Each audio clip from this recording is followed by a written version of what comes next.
He's been Secretary of Transportation for 2 years now. How long can you blame the Trump administration for all your failures?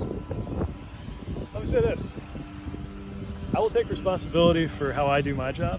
It is time for the Trump administration alumni to take responsibility for their deregulation and join us in calling for us all as a country to reverse course. Okay, well, why don't you just reverse course, Brett? I'm not. I'm just a Twitter guy. Alright guys, so yesterday I did a couple of videos. The first video I did today was about Ron DeSantis boycotting NBC because Andrea Mitchell lied about him wanting to ban slavery in Florida.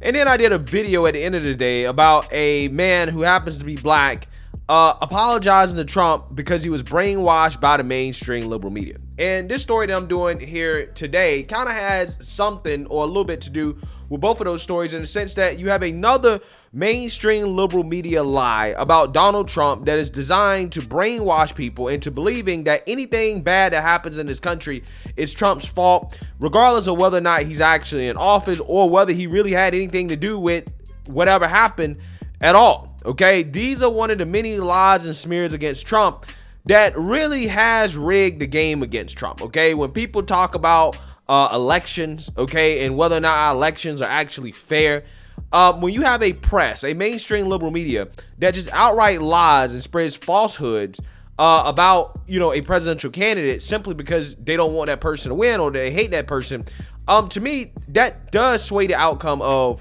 elections. Okay, and it's kind of a big deal when the media does this. And their latest lie and smear campaign against Trump is about the East Palestine train derailment crisis, in which they are blaming Trump. They're coming out here saying, no, it is Trump's fault that the Palestine train derailment happened, which has led to citizens in that area being poisoned. Now, again, they're saying this in response to Trump visiting East Palestine because they know that it makes Trump look really good, especially in contrast to Joe Biden visiting Ukraine, being more concerned about Eastern Europe than he is about the American people. Okay, it's a really bad look. So they're on a full-time smear campaign against Trump to say, hey, this is his fault, okay? Not the Biden administration's fault, not Pete Buttigieg's fault, who is the current Secretary of Transportation. And the people that participated in this lie were people like Joy Behar and Joy Reid and Pete Buttigieg himself. Take a look. Lay down regulations for a second, because it seems to me that the Republicans are obsessed with this notion of the free market, and they don't like a lot of regulations. Because it means profit. When you deregulate, you get profit. But I know. Part of the deregulation, for example, there were very few plane crashes. Thank God. And that's because the industry is highly regulated. We have to pay for regulations and safety standards. Otherwise, where are we? We're all going to go up in flames. Why they would ever vote for him, for somebody who, by the way, he placed someone with deep ties to the chemical industry in charge of the EPA's Chemical Safety Office. That's who you voted for in that district. Donald Trump, who reduces all safety. He did in those days. Showed up at McDonald's and those voters saw something on the ground that probably resonates in a way that they need. But they need to look past the photo ops, these people, and say, who's doing the job here? Forget about the photo op. Showing up is a big thing. I think this is Donald Trump's fault. Sort of theatrics of Donald Trump being in Palestine were odd, but this is a community that voted overwhelmingly for him. The county that Palestine is in voted 71-29 for Donald Trump. And I just want you to sort of reflect on the irony. In 2016, it was 68-26. This is a Trump county. What do you make of the fact that he went there, despite the fact that the regulations that he rolled back were partly responsible for this tragedy? I mean, it was definitely an ironic thing to do. You know, you take down regulations, you water down regulations, you weaken the power of the administration to deal with freight railroad companies, and then you show up wanting to be a great friend of the people who have been impacted by a rail disaster. You know, this is somebody who, as far as I know, never went to a derailment site when one of those happened on his watch, and there were thousands, even ones with fatalities, never even sent his transportation secretary to go. Now that it's campaign season, I guess things are different. We were there to work. We were there to get things done. And yeah, so as you can see there, Joy Behar, Sonny Holston, Joy Reid, and Pete Buttigieg all blaming Trump, saying, hey, this is Trump's fault. right? Trump's fault. Except the NTSB, okay, the National Transportation Safety Board chair, actually went on CNN, Jake Tapper's show, to basically say that this is actually not Trump's fault. Take a look. And we're back with our national lead today. The National Transportation Safety Board released its preliminary report on that toxic train derailment in East Palestine, Ohio, finding more than 115,000 gallons of toxic vinyl chloride were at risk of exploding once the train derailed. Officials say the three-person crew on board did nothing wrong, and the report finds an engineer did apply additional brakes after receiving an alert about an overheating axle. I spoke to the NTSB chief this afternoon after she called the disaster 100% preventable. Jennifer Homendy joins us now. She is the chair of the National Transportation Safety Board. Thank you so much for joining us this afternoon. You said the NTSB knows what caused the derailment, an overheating in the wheel bearing. Do you have any idea what could have caused the overheating? That's something we're going to have to look at as part of the investigation. Right now, we're in the fact-finding phase of the investigation, looking for factual information, and so that will be something that we look at.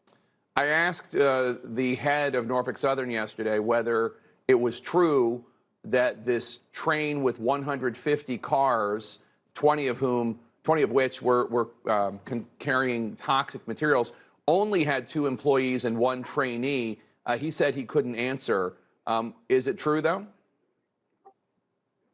Yes, the train was staffed by 3 personnel in the locomotive, a locomotive engineer, a conductor, and a trainee that were all in the head end of the locomotive. And yet, even with the 20 cars with toxic materials, under current safety rules, that train still did not qualify for designation as a high hazard flammable train, which would have gotten it or required at least a newer, safer braking system. So that rule as it stands right now clearly was inadequate for the citizens of East Palestine.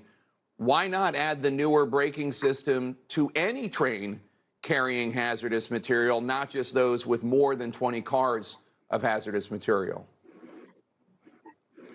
Well, and the NTSB has looked at electronically controlled pneumatic braking for a number of years, and we did some testing as well.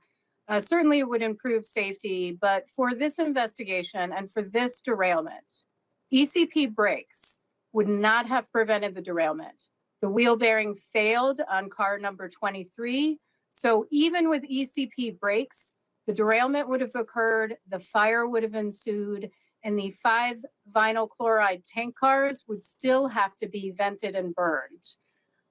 What it could have done was maybe reduced damage, where a couple of cars could have remained on the tracks, but we're going to do some modeling along with the Federal Railroad Administration to determine just that.